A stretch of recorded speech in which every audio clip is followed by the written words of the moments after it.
I am so excited to interview you. Just the little bit of time we've had together here at your hostel at Roatan, I just can tell that you have quite the story. And so we thought, hey, why not interview off your beautiful casita? Casita here in Roatan, Honduras. So thank you so much. Yeah, thank you for having me. It's quite exciting. So, Mel, tell me some of what has happened to you since you turned 30. Well, when I turned 30, I had just become a mom for a second time and was already on my own. I split with my husband when I was 6 months pregnant with my second son. And I was kind of at a crossroads. I wasn't sure what I wanted to be doing, but I knew I wanted to spend time with my children. And I had been living down in Roatan prior to that and had gone up to Canada for a few years to save up some money. So I moved back down with my kids when I was 31, when they were 1.5 and 3.5. And I wasn't sure how I was going to support us. That year, I supported us by baking and selling it along the street in the touristy zone of West End. So I would bake banana bread and cinnamon rolls and muffins. And I would go out and sell with one of my children in a backpack carrier and the other in the stroller with the basket of goodies. And then after that, then I started working at a resort, managing reservations and marketing. And part-time from home and part-time at the resort. And a few years into that, I needed more money. I wanted better schooling for my kids, and I couldn't afford it at what I was making. So I started brainstorming of ways that I could increase our income, and I started my hostel. So I started it really little at a time. I had room for 10 people to start, and now I have space for 32 to 36. And I kept working full-time at my other job for the first 2 years while I got going, and then part-time at my other job for the next few years while I continued expanding. And this is the first year I'm flying solo with just our business, and it is going so great. I love it. And so, just out of curiosity, did you actually own the orange house first on your own, or did you find it later and buy it? Like, I built it. You built the orange house? Yeah, I built everything. Well, not me with my own bare hands, but I arranged guys to build. Okay. So I had my house, and I had land in front of my house. I had a pretty long lot, so the front used to be just green space. And so I built that front little building, and then just the main floor, and then added the upstairs, and then turned my garage into an apartment, and then bought my neighbor's place and expanded over to her place. Okay.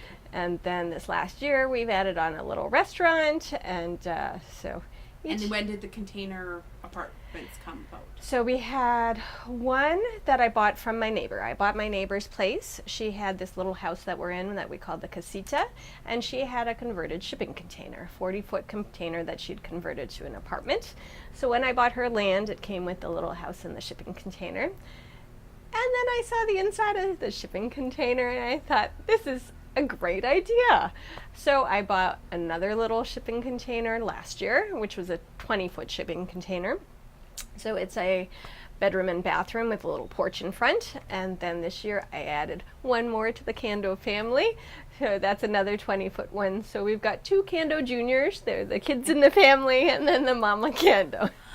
So what does Cando mean? Because I saw the sign for that. So it's like a condo, except it's a big can, so it's a Cando. Oh, cute. Okay, so it's not like any special Spanish. Nothing. And so you've had quite the story since turning 30. So what would you consider are your biggest accomplishments since turning 30? Well, definitely starting my business and growing it. That's been huge, and it's been so rewarding. It's really incredible. You know, when I look back at our life and where God's taken me to is just really amazing, that I can do something that I really love and meet people from all over and have creative outlets, and that it supports us is an incredible bonus, and I can spend time with my kids. It's been really great.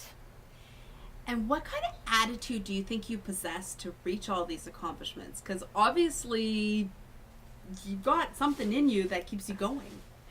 Definitely a lot of perseverance. I think if you just keep trying, eventually you get to your goals. And I think optimism is important too. I think you can choose how you go through life. Some people choose to focus on the negatives in life, and we all have struggles. And you can choose to let them weigh you down and to just focus on that and not look at your blessings, or you can look at the blessings, because we all have blessings. No matter what toughness your situation is, there's some good aspects to your life, and I think that's what you need to focus on. I'm sure you've had some of these moments. So how do you overcome fear and negative thinking? Well, I'm a Christian, so God's strength really gets me through a lot. Honestly, that's the bare bones of it. Is I have some tough moments, and I have an internal source of strength that He's given me. Okay. If you could give the world one piece of advice over here, what would you give that world? What would you say to them? You could say one thing to everybody. I would say dream big and follow your dreams, and eventually you will get there, or your dreams will change and new doors will open. Hey. Now, I'm so curious because your place has been expanding over 6 years. Yeah. Is that when you built the original house was 6 years ago? My house I built like 9 years ago, Okay. but I started up my business 6.5 years ago. Okay. So lots has happened since Yeah. you built that house 9 years ago, since you started the hostel 6 years ago. Hostels weren't really a big thing, I don't think, in Roatan. Yeah, no, and still aren't. There's just a few. So what are your future plans? Well, I always have to have plans. All plans subject to change without notice, of course.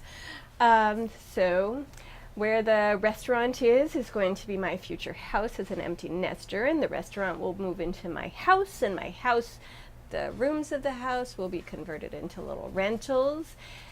And then I will pick somebody fabulous to run things for me while I go jaunting around the world. Where do you want to go first? There's a lot of places that I would like to go. I would really like to go on a sailboat through the Eastern Caribbean, and I'd like to go through Southeast Asia. I've taken my boys traveling a lot. My kids are almost 13 and 15 right now, and I've taken them backpacking through South America for 2.5 months, and I've taken them to a lot of the surrounding countries. And maybe they'll go with me later on, or maybe I'll just leave them at home when they're grown up enough and I can go. Do you think they'll run this place in the future? I don't know. That's a good question. We'll see. Whoever is running things definitely will have to be someone that has a lot of heart, because I think that's a big difference of here is people feel warm, they feel like they're part of a family, and I want whoever runs my business to keep that up. I want it to feel like you're really at home when you stay here. Yeah, some of the girls that are in my room, my dorm room, we were talking about that, like the difference that we could tell when you come to a place like this, and how just those little genuine moments are so important to us. So from my hostel loving heart to your hostel owning heart, thank you so much for your time. Thank you so much for your place, and thank you for showing me Roatan beyond just the tourist stuff. Well, it was a pleasure having you here. Invite all your friends.